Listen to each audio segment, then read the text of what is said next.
মৃতের সংখ্যা নিয়ে যেহেতু বিষয়টি স্বরাষ্ট্র মন্ত্রণালয় দেখছে, সুতরাং স্বরাষ্ট্র মন্ত্রণালয় এটি নিয়ে কাজ করছে। মৃতের সংখ্যা নিয়েও নানা গুজব ছড়ানো হচ্ছে এবং এটি স্বরাষ্ট্র মন্ত্রণালয় কাজ করছে এবং তারা ফিগার আউট করে কয়জন আমাদের দলের কর্মী মারা গেছে, সাধারণ মানুষ মারা গেছে, পুলিশ অনেকে মারা গেছে।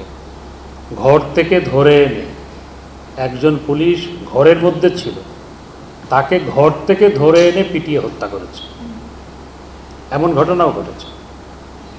তালেবানের স্টাইলে যে ঘটনাগুলো ঘটানো হয়েছে, মেরে তারপর ঝুলিয়ে রেখেছে, এগুলো তালেবানরা করে।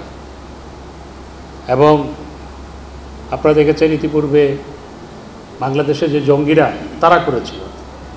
তো সুতরাং এই কাজগুলো বিএনপি জামাত জঙ্গি গোষ্ঠী তারাই করছে।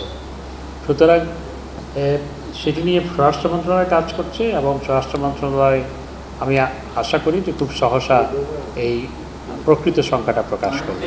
ইন্টারনেট না থাকার কারণে অনেক অসুবিধা হচ্ছে, আমদানি রপ্তানিতে তো অসুবিধা হচ্ছে, সার্বিকভাবে সবারই অসুবিধা হচ্ছে।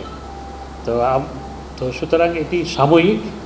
আমরা দেশের পরিস্থিতি অনেকটা শান্ত হয়ে এসছে, সেনাবাহিনী এই জন্য কাজ করছে, আইনশৃঙ্খলা বাহিনী কাজ করছে, আইনশৃঙ্খলা বাহিনী সেনাবাহিনী সহ যারা এই জন্য কাজ করছে তাদেরকে ধন্যবাদ জানাই।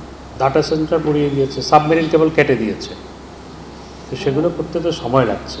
আমার মিনিস্ট্রিতেই ইন্টারনেট নাই, অথচ সারা পৃথিবীর সাথে যোগাযোগ করার দায়িত্ব হচ্ছে ফরেন মিনিস্ট্রি। তো আমরা চেষ্টা করছি।